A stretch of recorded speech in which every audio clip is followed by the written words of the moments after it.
Buenos días de nuevo. Vamos a seguir lo previsto, que es una mesa redonda en torno a la figura de Ramón Solís, que ya se ha mencionado a la hora de presentar el Congreso. Es el autor, entre otros muchos libros que irán saliendo aquí, pero cito los tres fundamentales. En primer lugar, una obra de historia, El Cádiz de las Cortes. En segundo lugar, una novela, Un siglo llama a la puerta, que fue la que nos atrajo para introducirla en el título y hacer esa convocatoria, Dos siglos llaman a la puerta, y una historia del periodismo gaditano. Vamos a plantearlo como una mesa redonda que sea de verdad de debate, y en ese sentido yo voy a hacer un par de preguntas a cada uno de los participantes de la mesa, y me imagino que irán saliendo más preguntas. En principio, el homenaje a Ramón Solís, digamos que tiene mayor incidencia en lo que es la revisión historiográfica y la revisión de ficción también de los acontecimientos de las Cortes de Cádiz y de la Constitución de 1812. De todas maneras, saldrá y en algún momento pues también sería interesante a lo mejor que en el público surgiera alguna aportación sobre cómo se ha tratado pues la independencia americana, pues también a través de la ficción, ¿no? Yo creo que sería interesante poder aportar ese punto de vista, sobre todo para que también los americanos que están con nosotros pues se sientan un poco implicados en este debate. Así que en ese sentido, la primera pregunta la voy a hacer al profesor Alberto González Troyano, de la Universidad de Sevilla, pero que fue de la de Cádiz, y especialista en literatura de los siglos XVIII y XIX y en otras muchas cuestiones como los toros y las tabernas y bueno, muchas cuestiones. El mundo de... Bueno, y entonces le quería plantear en primer lugar pues la pregunta que se hace Ramón Solís, ¿no? ¿Cómo afrontar precisamente la vivencia de los acontecimientos de las Cortes de Cádiz y de la Constitución de 1812? Si es mejor hacerlo desde la ficción o desde la historia. Yo creo que está muy bien escogido el personaje de Ramón Solís, porque yo creo que él, además, en la génesis, precisamente no solo hace la tesis doctoral, no solo hace la novela, sino que reflexiona sobre el dilema que él ha vivido. Es decir, él quiere dar cuenta de unos acontecimientos, quiere que el lector sea testigo y al mismo tiempo intérprete de lo que pasó, pero claro, él está con el dilema de esto lo hago con un libro de historia o lo hago con una novela convencional. Entonces, él precisamente también esto nos trae a la reflexión de hasta qué punto él, tanto si toma una medida como si toma la otra, le produce una cierta insatisfacción. Y vamos a tener, yo creo que es casi un ejemplo único de alguien que no da por clausurado la resolución que él toma, ni con el libro de historia ni con la novela. Quiere precisamente hacer algo complementario. Y yo creo que ahí es algo importante, es decir, que nos puede llevar a pensar por qué precisamente el libro de historia deja una cierta insatisfacción, por qué la novela, que se propone también tocar lo mismo, produce una cierta insatisfacción, y por qué la necesidad de que precisamente una serie de acontecimientos tengan que ser abordados con el libro de historia o con la novela. De momento... Muy bien. Pues a continuación quería preguntarle al profesor Alberto Ramos Santana, a quien ya conocen todos, ¿cómo situar la obra histórica? ¿Cuál es el contexto historiográfico en el que surge la obra histórica de Ramón Solís? Bueno, la sorpresa que puede suponer y que supone de hecho el Cádiz de las Cortes de Ramón Solís es encontrarse una obra que en cierta manera se anticipa a corrientes historiográficas posteriores, precisamente interpreto yo porque el que lo hace no es un historiador. Lo que debería hacer es una novela, es decir, cuando él habla en génesis de una novela histórica, él plantea que lo que está buscando es material para la novela, pero que se encuentra que tiene mucho material y le sirve para hacer la tesis doctoral. Y es curioso que lo haga así, y si nos fijamos en el contexto historiográfico de la época, a partir de los años 40, el tratamiento en la historiografía española, sobre todo en los manuales de historia, con respecto a las Cortes de Cádiz y la Constitución sobre todo, es muy negativo. Hay varios ejemplos en manuales del año 44 donde se habla de que la Constitución de Cádiz representa lo contrario al espíritu español. Manuales de historia publicados conocidos, Ballesteros Beretta, también hace un comentario negativo sobre la Constitución de Cádiz del 12 y lo publica en 1955. Y sin embargo Ramón Solís va a hacer un libro donde quizás la Constitución no se trata tanto, pero sí las Cortes.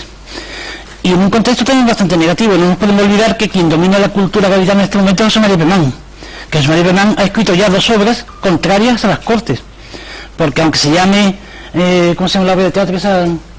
Cuando las Cortes de Cádiz. Cuando las Cortes de Cádiz es una obra que ataca a... es muy curioso que cuando se representa la obra, Pemán actúe como actor en la obra y el personaje que escoge es el filósofo rancio, que es el contrario.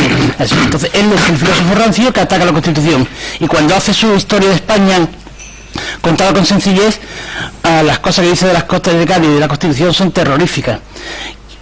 En el año 58, cuando se publica el Cádiz de las Cortes de Ramón Solís, Pemán está representando cuando las Cortes de Cádiz. Esa obra donde Argüello es un masón que intenta asesinar a Lola Piconera, entre otras cosas, y en un contexto totalmente contrario. Y sin embargo, Ramón Solís, que se ha encontrado ese material para hacer una novela, es capaz de hacer una obra. En un momento donde en España domina el positivismo historiográfico, el historicismo, y no hay una obra de este nivel que se levanta a lo que después sería un poco la historia de la mentalidad, de la historia de la vida cotidiana.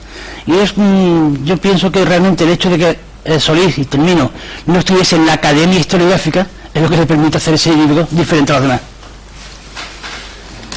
Muy bien, muchas gracias. Pues para el profesor Alberto Romero, qué pena que Ramón no se llamara Ramón Alberto Solís, porque hubiéramos completado el cuadro. El profesor Alberto Romero, que es compañero de Historia de la Literatura y se dedica a 18 y 19, quería preguntarle en primer lugar qué papel pudo jugar Galdós como antecedente en esa conformación, si es que lo hubo o realmente no tuvo nada que ver Galdós en esta novela de Ramón Solís. Bien, bueno, yo tenía algo que discutir con mis 2 tocayos de misa, pero bueno, primero un poco respondo al invite que me hacen, ¿no? Hombre, yo creo que Ramón Solís recoge de manera muy valiente, por algo que ya ha dicho profesor Ramos, ¿no? Que recoge el testigo de hablar de las Cortes en un momento de la historia de España en donde esto era una cuestión que, bueno, que se obviaba porque resultaba algo molesta, bastante molesta, ¿no? Aunque esto habría un poquito también que matizarlo en relación con los años 50, hay una cierta apertura del régimen y todo esto, pero sobre eso iré un poco más tarde. Yo creo que Ramón Solís recoge deliberadamente el testigo de Galdós en un intento de reivindicar el protagonismo liberal de Cádiz, precisamente porque, a pesar de que Ramón Solís pertenece al régimen y a todo esto, pero no todo es igual, es decir, no todo es monolítico, no es todo es tan gris, no, sino que hay dentro del gris, pues hay una serie de matices, ¿no? Algún gris con más color, un gris más negro o un gris más blanco. Y no hay que olvidar que Ramón Solís pertenece a una generación en la que está Ignacio Aldecoa, Fernández Santos, Sánchez Ferrolosio, Ana María Matute, García Hortelano, es decir, una serie de autores, una serie de novelistas que no destacan precisamente por estar abrazando el régimen, ¿no? Lo que ocurre que, claro, en una coyuntura es gaditano, también forma parte de una cierta oligarquía gaditana y no puede despegarse. Entonces está ahí un poco contra la espada y la pared, es decir, por una parte está dándole la mano a Pemán, pero por otra parte tampoco puede renunciar a esa generación de novelistas, intelectuales que están planteando ya una visión crítica sobre la sociedad española de aquellos años. Y entonces él utiliza toda esta cuestión del famoso realismo social, ¿no?, para llevarlo a la historia, ¿no?, el realismo histórico, y utiliza la experiencia que le ha dado precisamente los datos de su conocimiento del pasado para proyectarlo en sus dos novelas históricas, Un siglo llamado a puerta, y en cierto sentido, una cierta continuación en El dueño del miedo, ¿no?, que está centrada en los años de la década ominosa. Dos propuestas de novela histórica bastante valientes, porque se sitúa, yo creo que en ese revisionismo histórico sobre el pasado, en realidad está hablando sobre el presente, mediante este juego de espejo. Y sí recoge como aval, ¿no?, como garantía de esa fuerte tradición literaria que se quería por parte del régimen dejar en un cierto ostracismo, recoge la voz, el prestigio literario y la voz autorizada de un escritor tan importante como Galdós, porque a pesar de que las Cortes de Cádiz era un tema bastante molesto para el franquismo, sobre todo en los primeros años, Galdós seguía vendiéndose, los episodios nacionales seguían siendo un bestseller en los años 40 y en los años 50, a pesar de que también era un autor que le gustaba mucho, y que algún que otro obispo pues había alarmado mucho cuando en Gran Canaria le intentan ponerle el nombre de Galdós a una calle, ¿no?, por cuestiones de carácter ideológico. Entonces yo creo que aquí Ramón Solís juega un papel de estar en dos terrenos o en dos bandos aparentemente bastante contradictorios desde el punto de vista ideológico, y él es un autor ahí bisagra, ¿no? Y esto se ve fundamentalmente en sus otras novelas, las que no son precisamente históricas, en donde hay un cierto distanciamiento, algo crítico, con esa sociedad a la que él, por otra parte, pertenecía, ¿no? Entonces, ahí hay matices. Oye, un segundo nada más, que no olvidemos que él le pide el prólogo a Gregorio Marañón. Sí, claro, es decir, que es una decisión, o sea, el prólogo no se lo pide a su paisano José María Pemán, sino se lo pide, es decir, que él sabía muy bien que estaba dentro del régimen, es un hombre que hasta al fin y al cabo era casi un funcionario del régimen, pero sabe que Marañón representa la abertura en la cual él se puede apoyar frente al franquismo más retrógrado de Pemán, ¿no? Sí, pero a la vez está coqueteando con Pemán, porque hacen varias versiones teatrales de sus novelas. Por eso digo yo que está ahí, juega un papel de intermediario que me parece tremendamente interesante, ¿no? Es curioso porque la separación con Pemán no la tiene nunca, porque cuando viene a Cádiz habitualmente estaba con Pemán también. Pero hay que recordar que Pemán está reeditando su historia de España contada con sencilla, que la hace en el año 38, la empieza a publicar en el 38 para convertirlo en un manual de las escuelas españolas y del Instituto de España para los extranjeros, porque la historia de España contada con sencillez y para que todo el mundo pueda entenderla, y la está reeditando sin cambiar más que una palabra que diría ahora, hasta el año 65. En 1965 Pemán sigue diciendo que las Cortes eran un gran engaño, que el trienio liberal es el periodo rojo precedente del periodo rojo que se vivió en la República, dice el trienio liberal, o que dice que la Santa Alianza entró en España con el visto bueno de los españoles porque era la nueva cruzada que venía a liberar España. Eso está diciendo Pemán todavía hasta el año 65, y entre la edición del año 38 y el año 65 solo cambia dos palabras. En un momento que habla del grupo masónico de las Cortes de Cádiz, en la del año 38 dice el grupo masónico, es decir, los rojos de esa época. Hablando de las Cortes de Cádiz. Él se está distanciando, pero es curioso que pida la colaboración de alguien de mucho prestigio como es Gregorio Marañón para liberal para la España de entonces, era un liberal, claro. Y también es curioso como para hacer una novela previamente hace un trabajo de historia, porque para hacer El dueño del miedo antes publica España en el siglo XIX. Cádiz en el siglo XIX, que lo que va a tratar en ese trabajo de Cádiz del siglo XIX es lo mismo que trata en El dueño del miedo, el asesinato de Antonio de Hierro y Oliver. Entonces y además siempre anticipa el trabajo histórico al trabajo, a la novela. El dueño del miedo es del 71, la primera edición. 71. Y España, se llama Cádiz, la España del siglo XIX, es del año 65. Publica 6 años antes. En el caso de la novela, el Cádiz de las Cortes del 58 y el premio Bullón de novela se lo dan en el 62 y se publica en el 63, otros 5 años. entre uno y otro.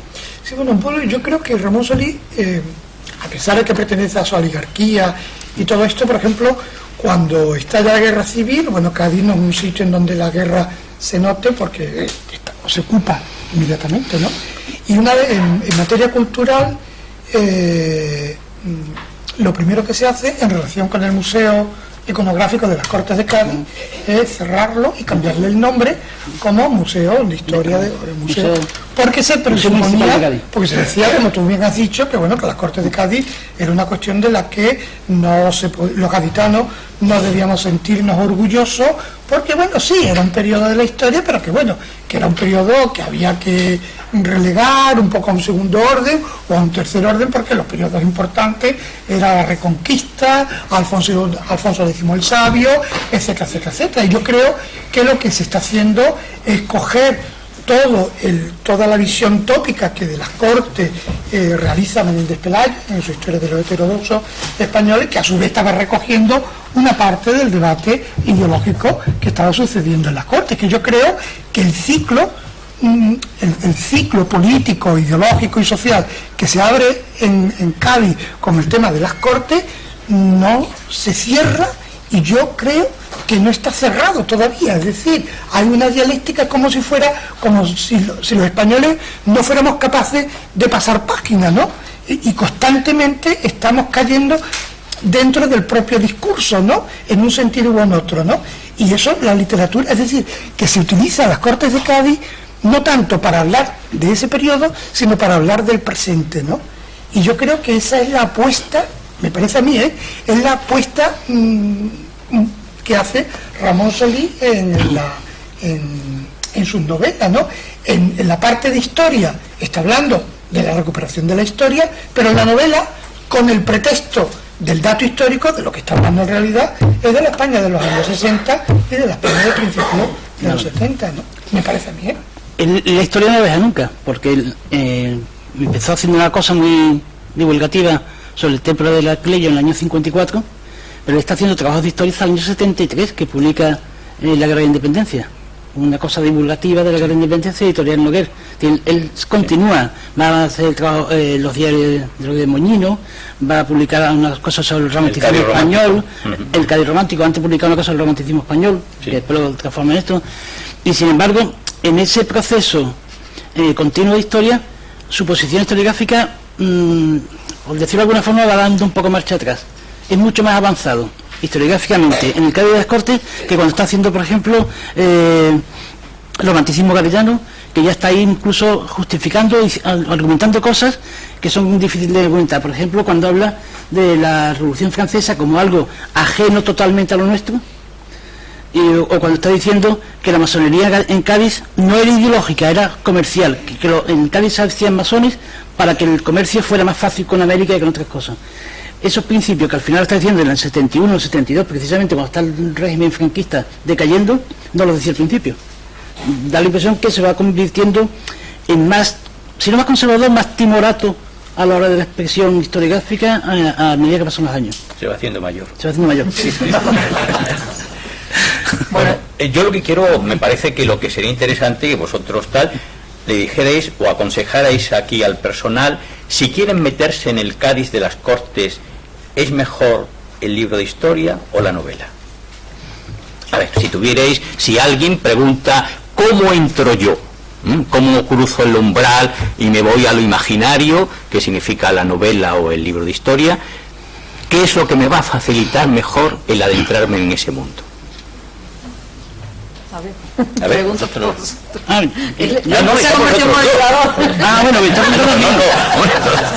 Hombre, así lo hace cualquiera.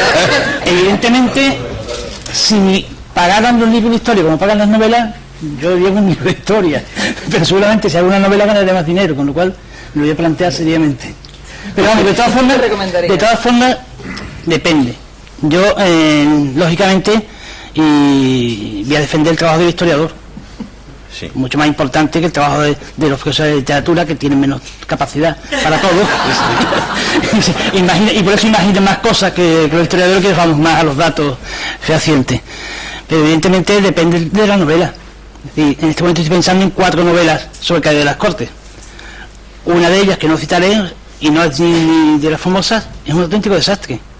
Entonces depende de las novelas. Pero claro, tenemos Un siglo llama a la puerta. Hace las dos cosas. Un siglo llama a la puerta sí es una lectura muy útil incluso para el historiador y para el estudiante de historia. Un siglo llama a la puerta, pero este que no, evidentemente. Hombre, lo que pasa es que yo creo... Entre otras cosas porque quizás, como ha hecho trabajo de historia, todo lo que dice Ramón Solís, exceptuando un par de detalles sobre el mobiliario que dice en su novela, es realmente reciente. Claro, pero es que yo creo que tiene también un poquito, porque claro, tú dices una novela histórica. Una novela no se tiene por qué ajustar a la verdad de los datos. En el caso de Ramón Solís, sí, pero la pregunta que ha hecho Alberto es ¿qué es mejor para acercarse al pasado, el conocimiento del pasado? ¿La novela o el libro de historia? Yo creo si la novela no se ajusta a los datos... Sí, no, muchas veces el libro de historia, sobre pretexto de los datos, nos puede estar contando también una ficción. Yo te voy a recordar un ejemplo. Cuando Pérez Reverte publica el libro de Trafalgar, se hace un monumento a la batalla de Trafalgar en el faro de Trafalgar y dan la relación de barcos que combatieron en Trafalgar, y lo hace una institución pública, Diputación Provincial de Cádiz. Incluye en la lista el Fenicio, que es el barco que se inventa Pérez Reverte. Cuando se les comunica a las autoridades, quitan el listado y está el monumento que es inaugurado todavía.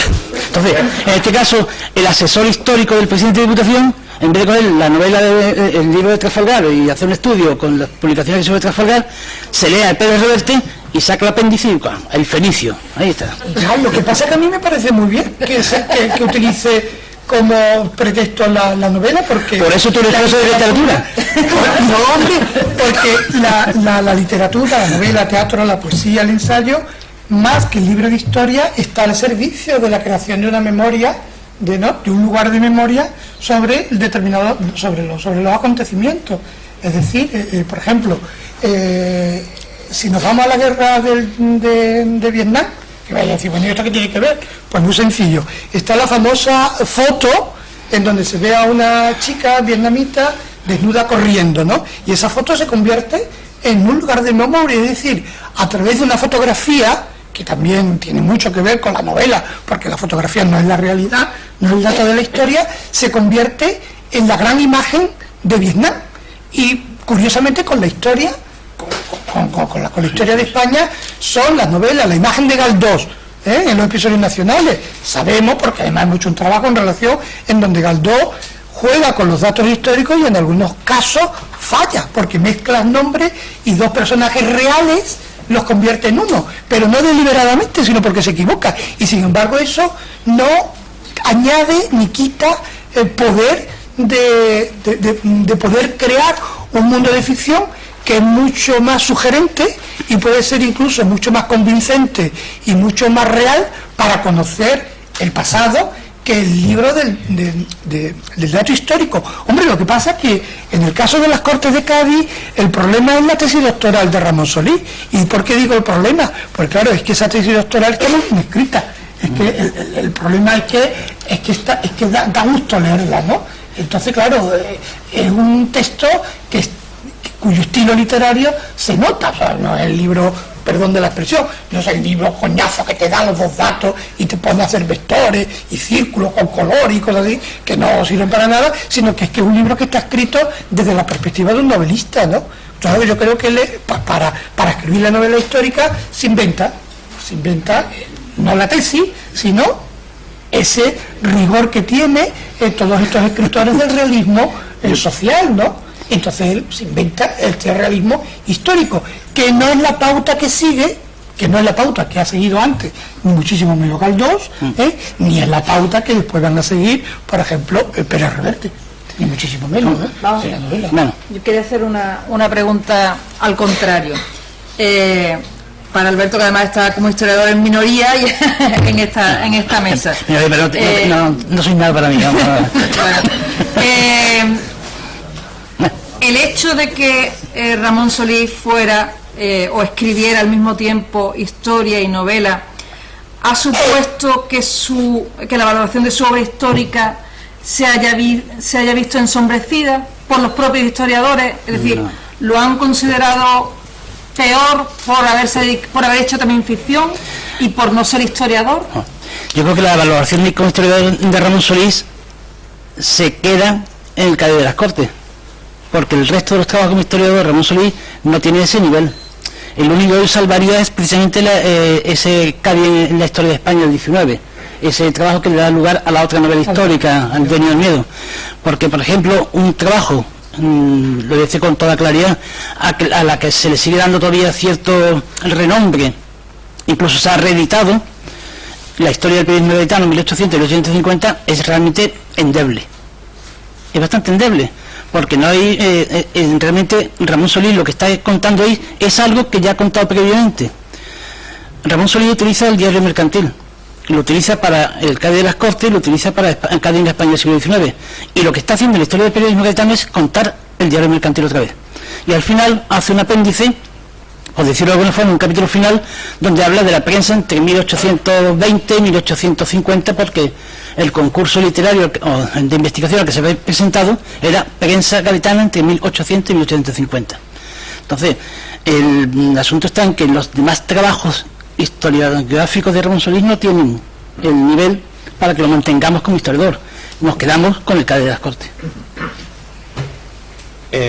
Alberto, yo te preguntaría, esperemos, en igualdad de datos, es decir, vamos a suponer... Tú como moderador, como...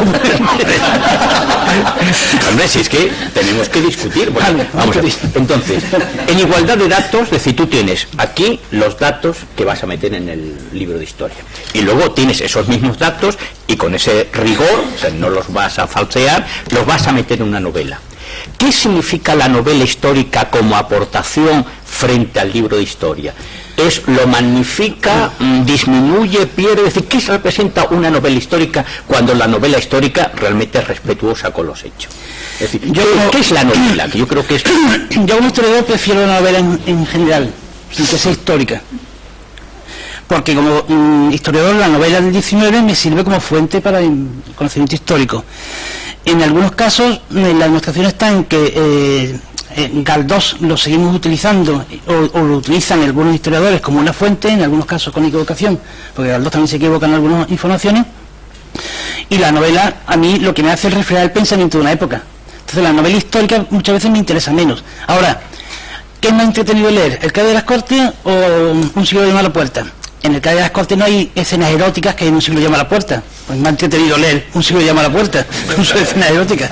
Entonces, en ese sentido. Pero yo como historiador, insisto, a mí me gusta la novela de una época porque me refiere al pensamiento de una época. Entonces me interesa a lo mejor mucho más Juanita la Larga, Pepita Jiménez, que la novela histórica de Pérez Galdós, como fuente histórica. Bien, y otra pregunta que ha salido, que se ha comentado aquí al hilo del tratamiento histórico, de bueno, en los manuales también, no solamente en la historia contada con sencillez de Pemán, sino bueno, también ha revisado en otras ocasiones cómo aparece a lo largo de la historia las Cortes de Cádiz, y hay un elemento que muchas veces se escamotea y que aparece también muy tangencialmente en la ficción, que es el tema de la masonería, ¿no? Que sí aparece, por ejemplo, en la obra de Jesús Maeso, en la novela En una tierra libre, que conecta además con las independencias americanas, que tiene como protagonista un personaje que no solamente se mueve en Cádiz, sino que participa en la guerra de independencia, que tiene vínculos con Madrid, que hace la guerra fuera de Cádiz y que termina sus días en Venezuela, creo recordar, ¿no? ¿Qué ocurre con el tema de las masonerías, que es también tan importante en las independencias americanas, que además hizo que hubiera en la época en Cádiz un periódico como El Sol dedicado a denunciar a los masones, o a los supuestos masones, o a todo Dios que fuera tildado de masón en Cádiz? ¿Qué ocurre con ese fantasma de la masonería, ¿no? ¿Cómo se ha ido tratando desde el punto de vista de la historia, de la novela, de la ficción? ¿Y por qué no aparece prácticamente, creo recordar, que en Galdós? Podríamos también un poco discutir sobre eso. Empieza tú por la historia. Bueno, en el caso de la masonería, en la historia no ha pasado prácticamente nada. En la historiografía española, igual que en otros temas, no se han tratado en determinados asuntos porque no se podían tratar. Es decir, no es por justificar el trabajo del historiador, pero sí lo voy a justificar. No es lo mismo hacer historia en un país libre que en un país no libre. Había temas que eran mucho más difíciles y complicados de trabajar. Es decir, os recuerdo que la historia del trabajo en España de Tuñón de Lara se hace en los años 60 porque Tuñón de Lara no está en España. Y se va a publicar con unos criterios bastante técnicos. La edición de Taurus suprimió algunos de los capítulos más ideológicos, de aspectos más ideológicos de Tuñón de Lara en su primera versión. En sentido, hablar sobre la masonería, lo demuestra Ramón Solís, cuando convierte la masonería en un elemento solamente utilizado por los burgueses gaditanos o los comerciantes gaditanos para relaciones comerciales y no para la mejora del universo, de la hermandad de los hombres, como la masonería pretendía. Y la historiografía pasa a otro estilo. La masonería que se estudia en España a través de la obra ya el gran clásico Ferrer Benimeli se está haciendo sobre una masonería española y americana del 19, se están alejando de los tópicos de la masonería del siglo XX, entre otras cosas porque no se tocan. Ni María Pinto lo hace, ni lo hace Enrique Díaz del Árbol, que se están dejando. Y se están incidiendo solamente en algunos aspectos puntuales de la... La otra novela que toca la masonería se llama Yo vine a hacer a la Pepa, donde en Yo vine a hacer a la Pepa el protagonista es un conserje del oratorio y otro protagonista es el dueño de una taberna que es el jefe de los masones en Cádiz, y que el relato de la novela es ver cómo en el fondo la constitución de Cádiz es posible por el influjo masónico, sí, dándole la razón a todos los que atacaban la constitución de Cádiz por el influjo masónico. Sí, bueno, yo creo que hay, en relación con la masonería, hay como dos problemas diferentes. Uno, de carácter más teórico en relación con la propia concepción de la novela, ¿no? Y que para toda la literatura que ha habido sobre las Cortes de Cádiz, en donde, bueno, según estimaciones más o menos objetivas, ha sido un tema que alcanza más de los 200 textos, por no mencionar todo el material volandero de la época, fundamentalmente folletos, prensa, en donde aparece muchísima poesía y todo esto, ¿no? Por tanto, sí es algo que ha dado una tradición literaria bastante grande, bastante intensa por otra parte, ¿no? Otra cosa es que no se haya considerado, ¿no? Pero bueno, ese es otro problema. Pero lo curioso de la novela en España es que siempre ha necesitado, si nosotros nos vamos a cualquier manual de literatura, la novela desde la época de Cervantes era novela ejemplar, novela realista, novela de realismo social, es decir, la novela para justificarse dentro del mundo académico y dentro de la sociedad necesitaba tener un bastón, ¿no? Es como si lo narrativo por lo narrativo no tuviera suficientemente solidez, algo que si lo comparamos, por ejemplo, con la novela, el modelo narrativo anglosajón, bueno, pues no hay ningún problema. Nosotros nos vamos a las novelas o los cuentos de Walter Scott, bueno, y la novela no tiene ningún tipo de problema, no hay ningún tipo de prejuicio, ¿no? Sin embargo, en el caso de España, a pesar de ser la cuna de Cervantes, de ser el Quijote, la gran novela, de las novelas y todo esto, sin embargo, el propio Cervantes está metiéndole novelas ejemplares, como si para justificar la novela se necesitaba tener un criterio de ejemplaridad, un criterio moral, o después, en el caso de Galdós, un criterio político, porque las novelas de Galdós y los episodios nacionales se presentan como catequesis política e ideológica, ¿no? O ya después, el otro gran momento de la novela de España, precisamente del realismo, novela del realismo social, de tal manera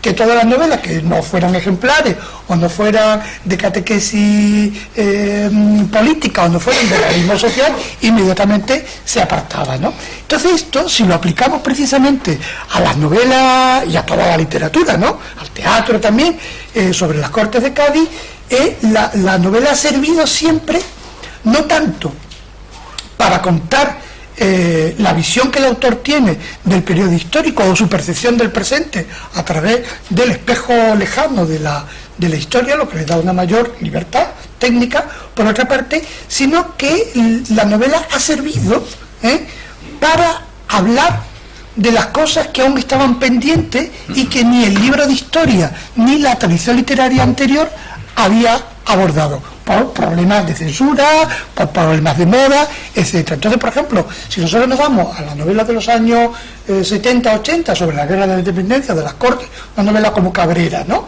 Pues empieza a contar cosas muy diferentes sobre la guerra de la independencia y sobre las Cortes de Cádiz. Era como si hubiera todavía algo más que contar y que gracias a al nuevo clima de una mayor libertad, pues la novela se hace eco de todo eso de una manera bastante valiente, ¿no?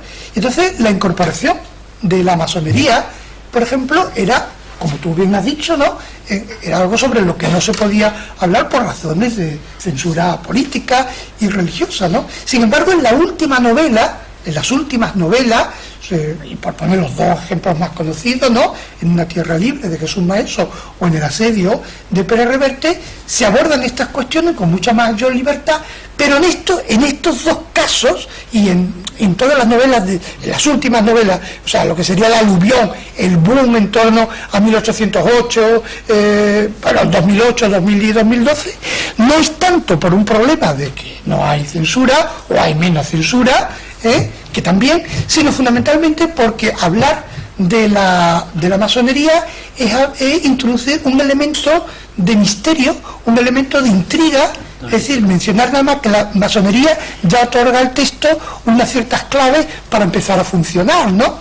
Y esto es algo que no tiene que ver con una, aunque está relacionado, no tiene que ver con una mayor libertad a la hora de escribir por razones políticas, sino fundamentalmente a la moda de cómo es la última novela histórica a partir, por ejemplo, del Código da Vinci, de Dan Brown y todo esto. Entonces, claro, incorporar elementos que tienen una base histórica, como es esto, o por ejemplo el desenlace, desde mi punto de vista un poco ingenuo, del asedio en relación con el misterio de la Santa Cueva, y todo esto tiene que ver precisamente con la novela de misterio, con la técnica de la novela policíaca, la novela de intriga, sobre la base de algo histórico. Por tanto, no es tanto por un problema de que hay menos censura, sino porque son motivos que se prestan a un discurso narrativo que engancha inmediatamente con el lector y que entra dentro de un circuito de moda explorado desde estas novelas de invención histórica tipo Código da Vinci, ¿no?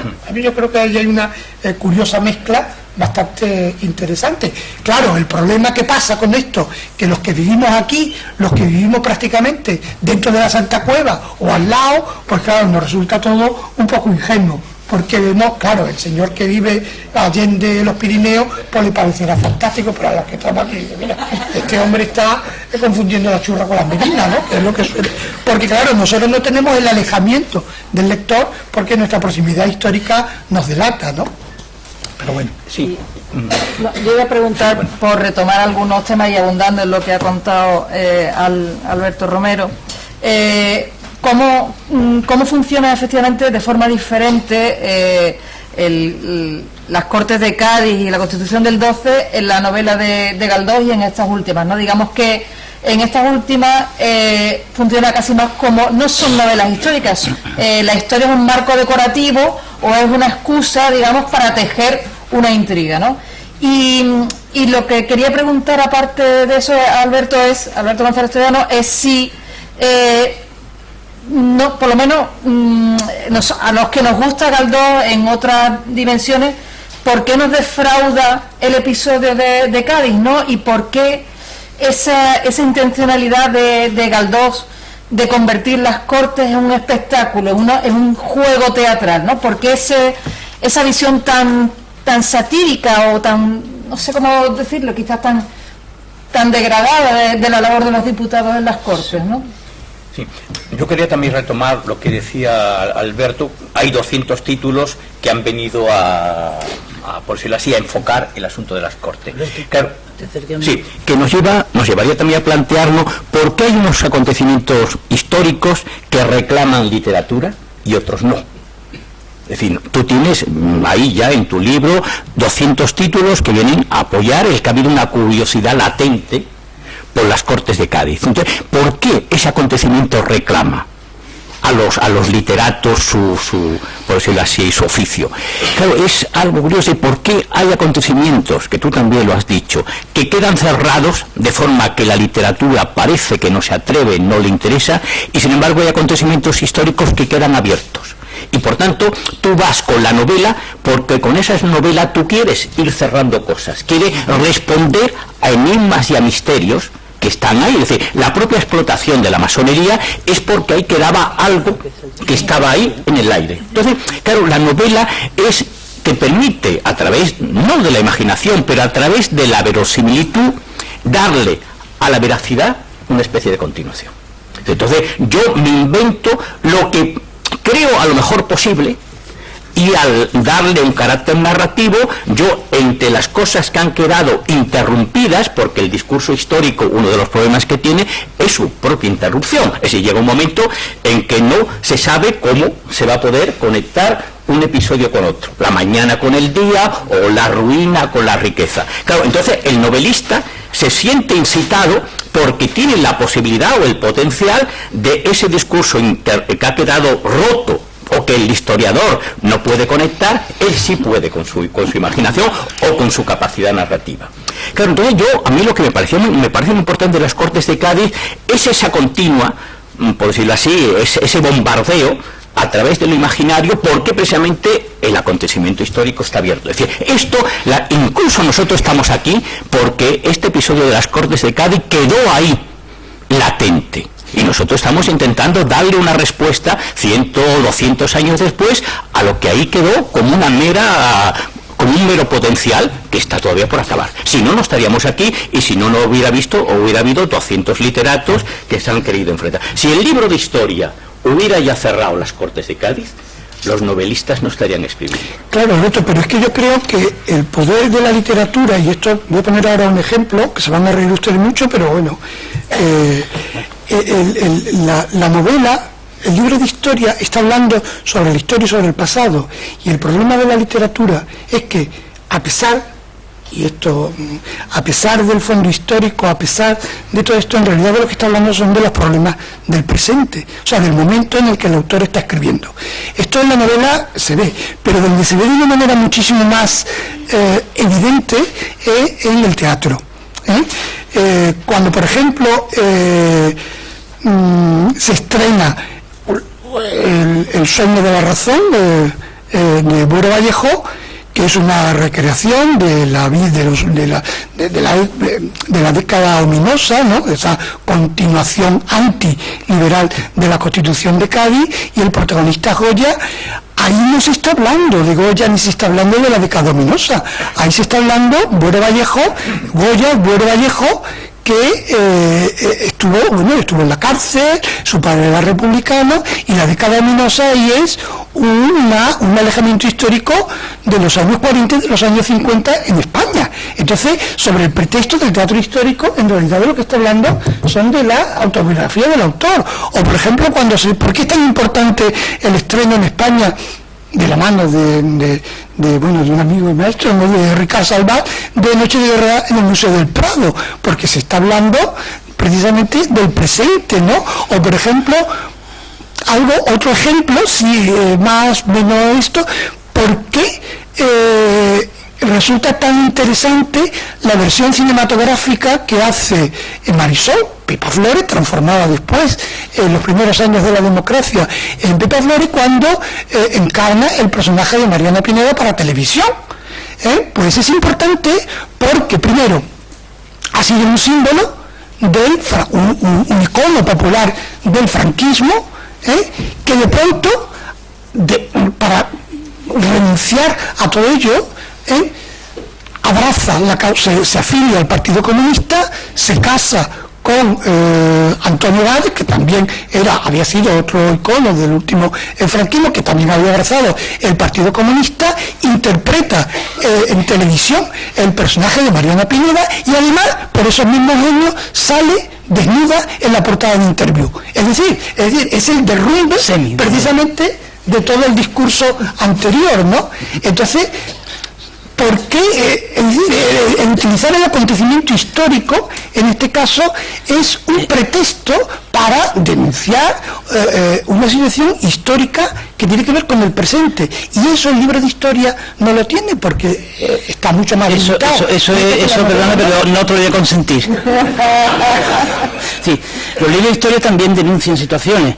No he dicho que no denuncian situaciones. Bueno, también analizan el presente. Sí, las corrientes historiográficas muchas veces se adaptan al presente y empiezan a analizar temas en función de una situación presente. Eso es constatable. Pero ya que estoy hablando de tantas cosas de esas, os recuerdo que Ramón Solís tiene muchas más novelas que sí hablan del tiempo presente en el que está. Y vamos, voy a citar unas cuantas, y quiero saber también, porque alguna de ellas le causó problemas en Cádiz con el alcalde de Cádiz, que se sintió retratado, caricaturizado en una de sus novelas. Tiene La Bella Sirena, El canto de la gallina, que se traduce al portugués, curiosamente, porque no hablo de las peleas de gallo, entonces en el portugués, La eliminatoria de los toros, La ajena que se la hierba, o Los que no tienen paz. Y el alijo. Y en esas novelas, sobre todo en Los que no tienen paz y en La ajena que se la hierba, la sociedad gaditana se vio reflejada, en algunos casos molesta. Se molestó con Ramón Solís. Vamos, que en este caso Ramón Solís no había hecho historia. Está haciendo una novela que se está retratando mucho mejor la sociedad de la época que en otro momento. Yo creo que no estoy tan convencido que Un siglo de Malapuerta, iba a decir dos ya, Un siglo de Malapuerta sea una novela pensada en el presente que vivía Ramón Solís. Ramón Solís había hecho, sobre todo esa novela La Bella Sirena, que la está en Cádiz. Hay otra una novelita previa que se desarrolla todo en la Plaza de España, en un banco durmiendo en la Plaza de España, algo con el viento de Levante. No recuerdo si el título exacto tenía la novela en ese momento, pero Ramón Solís lo que quiere es triunfar en la literatura, y está buscando un tema, y se encuentra que el tema, efectivamente, que el tema de las Cortes de Cádiz es un tema que puede ser exitoso y tener éxito. Pero fijaros que ninguno de los que hemos citado aquí, ni Pérez Reverte, ni Maeso, ni Ramón Solís, se meten en la novela La Constitución, que no es novelable. Lo que es novelable es las Cortes y el ambiente de la ciudad, y junto a eso que la ciudad vive en una guerra, en un asedio. El único que se mete con la Constitución es el de Yo vine a hacer la Pepa, que lo hace regular, por cierto. Pero vamos, en ese caso la Constitución no es tema novelístico. El hecho novelístico es la llegada aquí a una ciudad sitiada de un montón de diputados que van a hacer una revolución. Pero vamos, yo el tema lo lanzo ahora en el contrario, es decir, en las novelas que él va haciendo a partir del año 60 y tanto, y que tratan ya realmente la sociedad de su época, y están reflejando Andalucía, pero más que Andalucía, a Cádiz. Sí. Bueno, yo creo... Pero por favor, la respuesta es breve, te está enrollando mucho. No, vamos a ver. Ahí, en relación con la tesis doctoral de Ramón Solís y las novelas, no hay que olvidar la publicación de otra serie de libros, como por ejemplo la publicación de Artola de Los afrancesados, que más o menos está en ese impasse de tiempo, la primera versión, la primera edición española de Liberales y Románticos, del exiliado Vicente Llorens, y un poquito después la primera edición de otro gaditano de Algeciras, José Luis Cano. Es decir, hay una serie de obras que desde diferentes enfoques, primero desde el punto de vista académico, están empezando a poner sobre el debate académico una serie de cuestiones sobre las que no se podía hablar antes, porque lo que imperaba era o el silencio o la idea de Calderón y Cierra España, a partir de esa idea tan maravillosa, ¿no?, de Menéndez Pelayo y su anti-España, en la que las Cortes de Cádiz es lo peor de lo peor, junto con la Ilustración, ¿no? Y entonces ese testigo el que se recoge el nacionalcatolicismo del primer PEMAN y todo esto, ¿no? Entonces, claro, el hablar en una novela, incluso plantear una tesis doctoral que después va a ser premiada, ¿no?, en un momento en el que estas cosas pues no se podían hablar, pues a mí me parece que es también hacer un ejercicio de crítica sobre el presente, es un desafío. No te olvides, perdona, que estamos hablando de un momento en que estamos cercanos al 150 aniversario de la Constitución, estamos cercanos al 62. Cuando Artola hace la francesada y después la origen de la España contemporánea, hay 2 años de diferencia, creo que el 53 y el 55, o 55 y 50, y aparece Sánchez Agesta que es el primero que se le permite hacer un estudio de la Constitución, y se publica en el 57. No, sí, pero estamos hablando, bueno, en ese momento Artola tampoco era, era dominico, ¿no? Era en ese momento. Ahí está, en el año 63 o 64 está la publicación de la antología de las actas. Lo único que se publica en el año 62 que tiene un cierto sentido de conmemoración de la Constitución de Cádiz es la revista de Estudios Políticos, con un número extraordinario dedicado a la Constitución, y la antología de Galván, que quería sacarla en ese sentido, no sale hasta el 64 y él empieza a trabajarla como en torno al 150 aniversario. Entonces ahí hay un hecho, en torno al 150 aniversario, años antes y algún poquito después, se está trabajando sobre la época de los afrancesadores, en España contemporánea, Sánchez Gesti y alguna cosa más que se va publicando en ese momento. Incluso lo que se ha publicado últimamente de Artola, que es su introducción, su prólogo al tomo del 19 de Méndez Pidal. Sí. Bueno, yo creo que vamos a ir cerrando ya con alguna aportación del público, si quiere, y pregunto una última tema para enlazar con los americanos. Estamos hablando de que hay determinado... Esto me ha contestado lo que dice de Galdós, ¿eh? Bueno, después... no me lo sé eso, ¿no? Estamos hablando de que hay determinados hechos y determinados personajes que se prestan a la ficción, como también al tratamiento historiográfico, pero yo me pregunto por qué han quedado tantos otros en el olvido, por qué con una biografía absolutamente novelesca, como es el caso de Mejía Lequerica. Desconozco si en América se ha novelado, yo conozco más el caso de algunas mujeres, pues de Manuelita Sáenz o de la hermana de Bolívar, María Antonia Bolívar, sobre las que sí se ha hecho novelas, incluso telenovelas y radionovelas y de todo. Pero me pregunto por qué hay otros personajes, y incluyo por ejemplo a Quintana, que tiene también una vida, aunque su final digamos sea diferente, ¿no? Pero los inicios, lo que vive en Cádiz, lo que vive con la persecución, o un Sánchez Barbero que muere en la prisión de Ceuta. ¿Por qué parece que hay determinados personajes que sí han tenido el toque de la ficción y otros que no?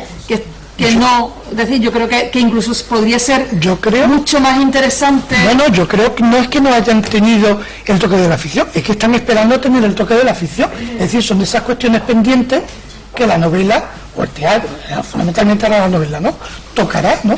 Son precisamente porque hay todavía muchísimas lagunas, ¿no? Entonces, cuestión de un poco de paciencia, ¿no? Y veremos cómo... El tricentenario.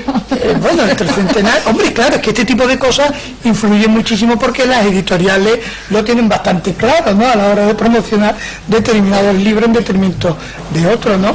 Pero yo creo que sí, yo creo que todas esas cuestiones, más tarde o más temprano, se abordarán en la novela, porque la historia sigue siendo un filón inagotable, ¿no? Bueno, pues aprovechamos a ver si alguien... Sí. No sé si se me oye. Sí, no, pero mejor, porque como se está grabando, pues...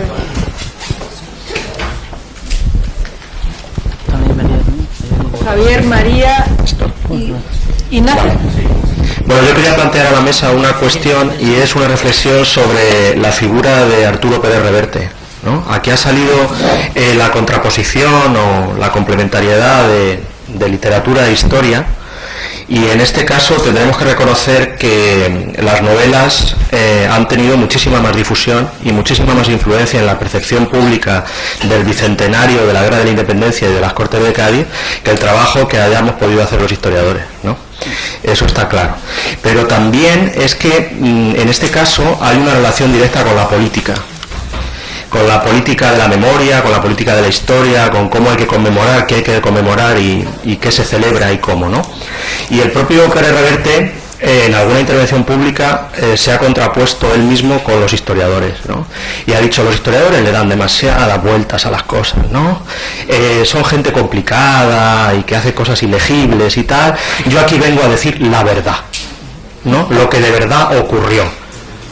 ¿Y qué es lo que de verdad ocurrió? Pues lo que de verdad ocurrió, según el relato de Pérez Reverte, es una actualización del viejo relato populista liberal de Pérez Galdós, en el que el protagonista de los acontecimientos es el pueblo, el pueblo sano, bueno, virtuoso, que podía estar equivocado, pero qué pueblo, valiente, arrojado,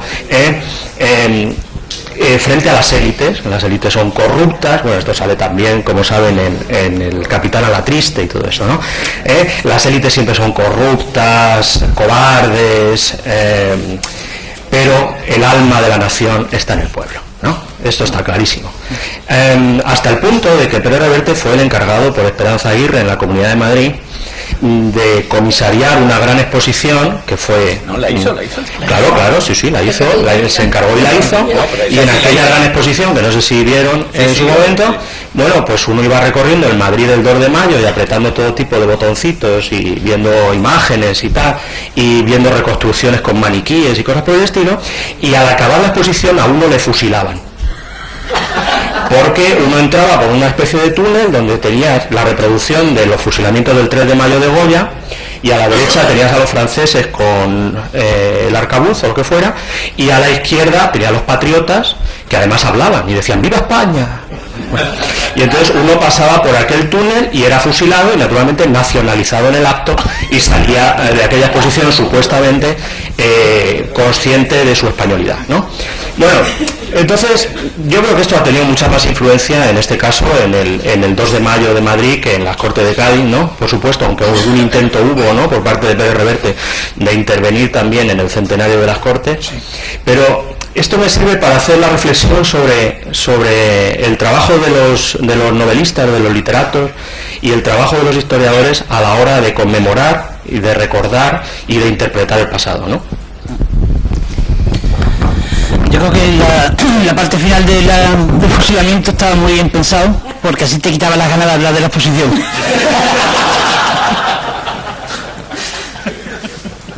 Hombre, yo creo que yo soy de los que defiendo que para los lugares de memoria el cine, la televisión, la pintura y la literatura tiene un papel absolutamente fundamental frente al trabajo académico. El trabajo académico, por razones obvias, se mueve en un círculo mucho más restringido, ¿no? El problema, como yo creo que es por donde tú vas, ¿no?, y como todos tenemos experiencias bastante contradictoria en relación con esta cosa del bicentenario. Claro, ahora en el bicentenario hay un lugar de memoria en donde todas las instituciones públicas pues han tirado, ¿no?, pues al océano de la conmemoración, ¿no? Y claro, vivimos en un año donde la conmemoración es espectáculo, y claro, la universidad no es espectáculo. Aunque últimamente también se está aproximando mucho, ¿no? Eso hay que ser crítico, ¿no? Pero bueno, en cualquier caso, no. Entonces, claro, los niveles de audiencia son muy importantes, ¿no? Ya, también en la universidad, no solamente en las cosas culturales, sino fundamentalmente a la hora de dar clases y todo esto, ¿no? Entonces, claro, el problema es que la clase política está completamente sodomizada a esta especie de cultura del espectáculo, en donde la conmemoración debe ser un espectáculo. Y claro, en el espectáculo todo vale. Entonces vale ese fusilamiento y bueno, y cualquier otra cosa, ¿no? Entonces, claro, aquí yo creo que habría que hacer una llamada a la responsabilidad, ¿no? Vamos a ir un poquito. No, iba a decir simplemente en la misma línea.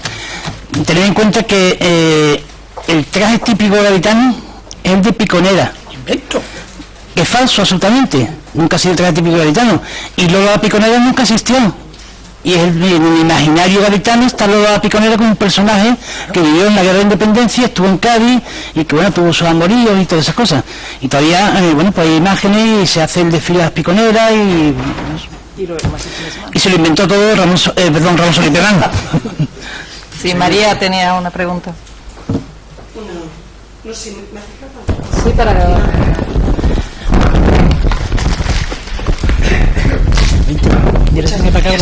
Se me oye. Era simplemente hacer un comentario, llamar la atención sobre el tema de la literatura y la historia. En la antigüedad estaban unidas.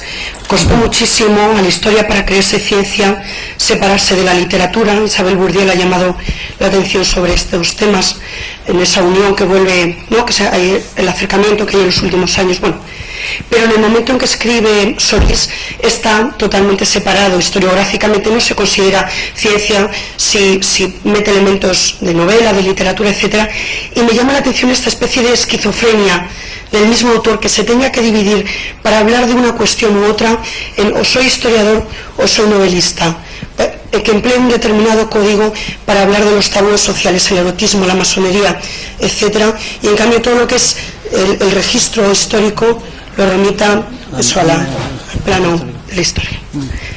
Yo creo que él lo hacía bastante bien, que separaba el momento en que era historiador que el momento en que era escritor, aunque la información la tenía unida, pero que era capaz de escribir un libro de historia y después escribir el otro relato como novelista.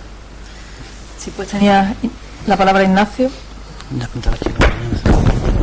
Sí, gracias. Es una precisión sobre el grupo de los grupos masónicos, uno de los más importantes y que además dio una gran aportación a las independencias americanas, es los caballeros racionales.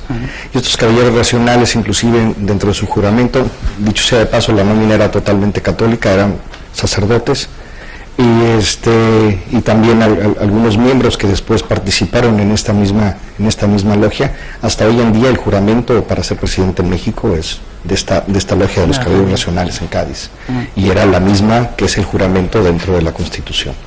Entonces creí nada más importante precisar por lo que mencionaban, que qué tanto influencia había, y creo que es una idea masónica totalmente diferente a la que hoy en día se conocen o que sean con mayor factura, digamos, francesa o norteamericana. Gracias. Pues tenemos una última intervención. Aquí.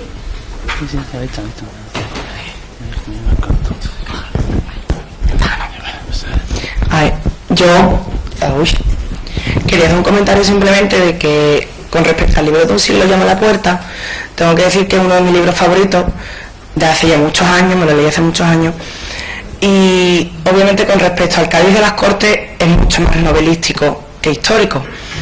Y creo que más allá de la pregunta entre si era historiador o novelista, creo que Ramón Solís simplemente era un novelista que en su época quería acercar de alguna forma más llana y más simple la historia y la recuperación del tema de las Cortes a la gente, simplemente con datos históricos precisos, pero solamente como una forma de acercarlo y de volver a recordar y a meter el gusanillo en el cuerpo a los lectores del tema de la historia, puesto, como ha dicho el primer hombre que habló, no el primer hombre.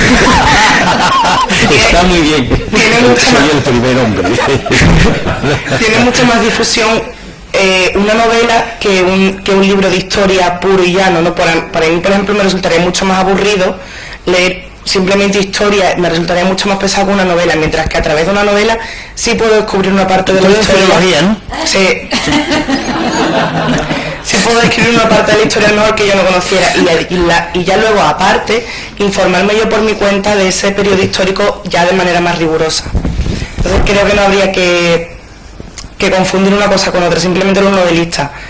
Y con respecto a lo que comentó Alberto Romero, el segundo hombre. Al de Diego el fondo, ese.